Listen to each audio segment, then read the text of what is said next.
जलन।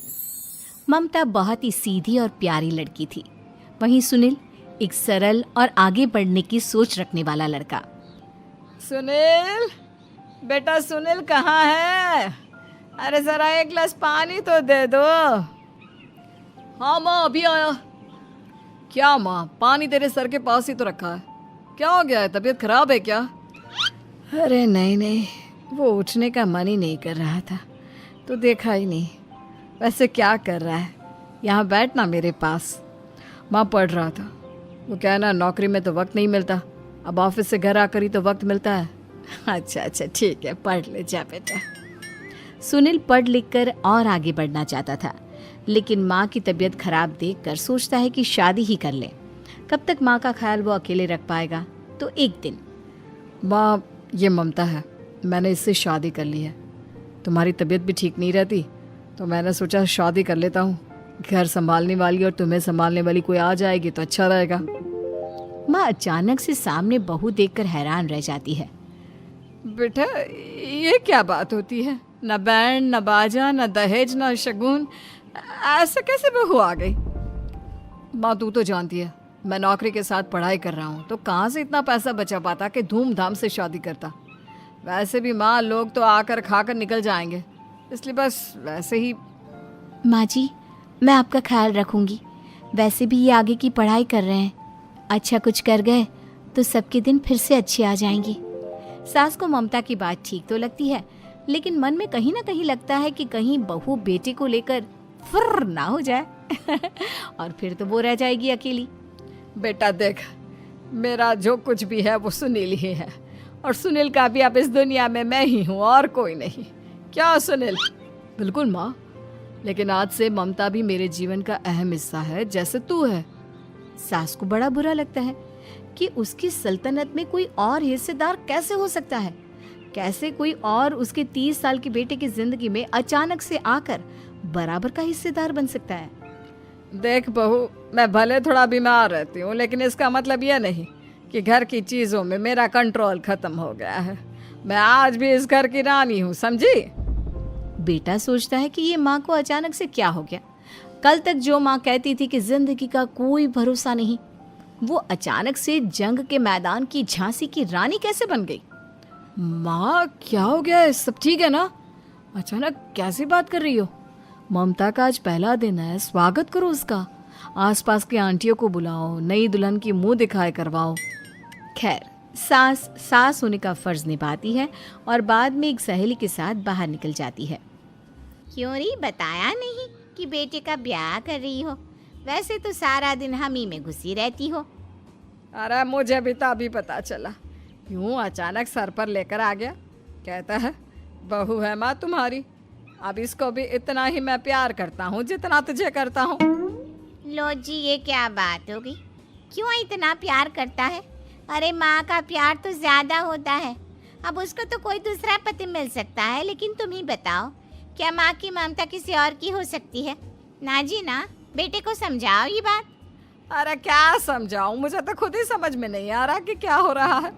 जो बेटा कल तक माँ माँ करता था, अचानक से बीवी बीवी का राग आलाप रहा है। देखा, उसकी बीवी ना सुंदर और जवान है। सुंदरता के आगे तो एक से एक नहीं टिके, तो तेरा बेटा किस खेत की मूली है? सास को भी समझ में आ जाता है कि बहू की सुंदरता के आगे माँ का प्यार किसी काम का नहीं। उधर बीवी, ए जी, अम्मा जी सहेलियों को छोड़ने गई थी, अभी तक आई नहीं, हम देख आए क्या? अरे रहने दो ना, आ जाएंगी। कहाँ जाएगी, उनकी आदत है, एक बार जाती है तो पूरी पंचायत खत्म करके ही आती है। अच्छा ही है, खाना वाना खा कर गई होगी। छोड़ो ना, घूमेगी तो खाना पचेगा नहीं तो ऐसे ही खाट पकड़ लेगी। बहू भी शांत हो जाती है। उधर सास सोचती है कि आज थोड़ा देर से ही घर जाती हूँ, जब बेटा परेशान होकर ढूंढेगा तब मजा आएगा। बीवी को खुद ही पता चल जाएगा कि माँ के आगे उसकी दाल नहीं गलेगी।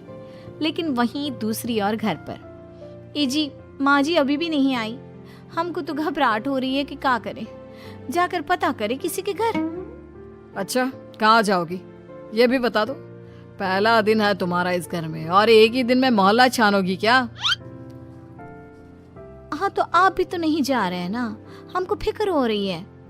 अरे यार, ये रोज का है अम्मा का, खाओ और सो जाओ। बस फिर क्या था। बेटा बहू खाना खाते हैं और कमरे में सोने चले जाते हैं। उधर जब सास को कोई देखने नहीं आता तो वो हार कर घर आ जाती है, जहाँ वो देखती है कि सारे घर की लाइट्स बंद है। सास को गुस्सा आता है। बहू, ममता बहू कहाँ हो?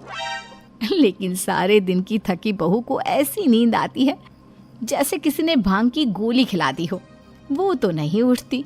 उठकर आ जाता है बेटा। अरे क्या बात है अम्मा, काहे चिल्ला रही हो? अरे सो जाओ ना, सुबह की थकी है बहू, वो सो रही है। जोर से बोलोगी तो नींद खुल जाएगी उसकी। माँ को गुस्सा आ जाता है। फिलहाल तो सो जाती है, लेकिन मन ही मन ढेर सारा जहर बहू के लिए भरा होता है। सुबह बहू चाय बना रही होती है कि सास धीरे से गैस तेज कर देती है, जिससे चाय का बर्तन जल जाता है। और जैसे ही बहू चाय का बर्तन उठाती है उसका हाथ जल जाता है। मेरा हाथ जल गया। वो जोर जोर से चिल्लाकर इधर उधर भागती है कि सास थोड़ी देर में उसके हाथ में पानी डाल देती है। हाय रे बहू, क्या कर रही हो? पहली बार रसोई छुई हो क्या?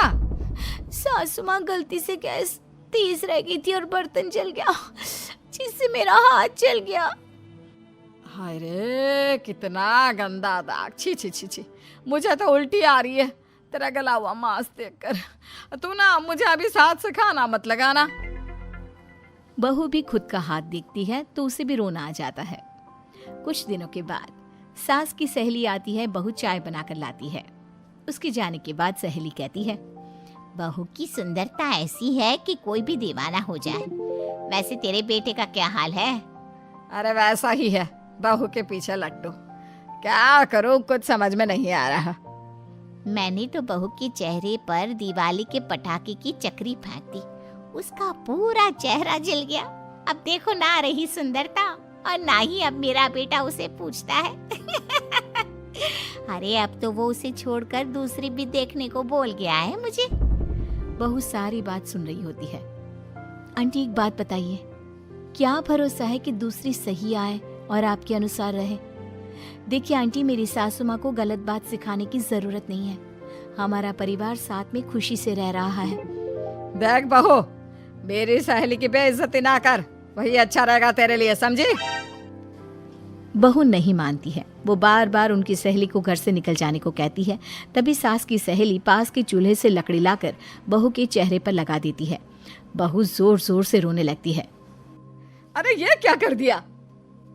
मैंने कहाँ किया, ये तो तूने किया। तू ही नहीं चाहती थी कि बहू बेटे के साथ रहे, भला मैं क्यों करूंगी? मैं तो चली, निपटो अब। बहू रो रही होती है, दर्द से चिल्ला रही होती है, लेकिन सास उसे डॉक्टर के पास नहीं ले जाती। तभी पति आता है। क्या हो गया ममता? ये दाग कैसे लगा? तुम कैसे जली? ममता कुछ नहीं कहती, बस दर्द से करा रही होती है। पति माँ की तरफ देखता है। हो ना हो माँ, ये पक्का आपका काम है। आप ही ममता से जला करती थी ना। देखना माँ, अब पुलिस आएगी, केस बनेगा, लेकिन पहले मैं ममता को अस्पताल लेकर जा रहा हूँ। सभी अस्पताल जाते हैं, जहाँ डॉक्टर ममता की सास से कहते हैं, आपने तो नहीं जलाया ना बहू को? अब ममता की सास के तो पसीने छूट रहे होते हैं। वो घबरा कर कहती है, ना ना डॉक्टर साहब, कैसी बात करते हैं? हम क्या जलाएंगे अपनी बहू को? डॉक्टर ममता के पति से पूछते हैं। देखिए, क्योंकि ये ससुराल में जली है तो मामला पुलिस का बनता है, तो आप पहले पुलिस को बुलाइए, तभी इलाज पूरा होगा। सास डर जाती है कि अब तो बच्ची जिंदगी जेल में ही रहना होगा। रहने दीजिए ना, पुलिस को क्यों बुलाना? सारी हंसी खत्म हो जाएगी जब पुलिस के डंडे पड़ेंगे। बहू को जलाना भले ही बहुत आसान हो, लेकिन उसके बाद सारी जिंदगी जेल की हवा खाना। सास डर जाती है। पुलिस आती है। पास लेटी दर्द से करा रही ममता स्टेटमेंट देती है। तो क्या हुआ था? कैसे जली आप? ममता पास खड़ी सास को देखती है। बेटी बताओ, कैसे जल गई तुम? ओए, काका का किरण वाली शाहरुख, चुप, बिल्कुल चुप। सास चुप। सभी इंतजार करते हैं कि ममता क्या बोलेगी। जी मैं खाना बना रही थी, लकड़ी उड़कर मेरे ऊपर गिर गई और मैं जल गई। सास बहू की बात सुनकर रोने लगती है। देखा माँ, कितनी समझदार है ममता। ये चाहती तो, हाँ बेटा, ये चाहती तो मैं आज जेल में होती। मुझे माफ कर दे। मैं आगे से अभी कभी ऐसा नहीं करूंगी। बहू के साथ मिलकर रहूंगी। मुझे माफ कर दे।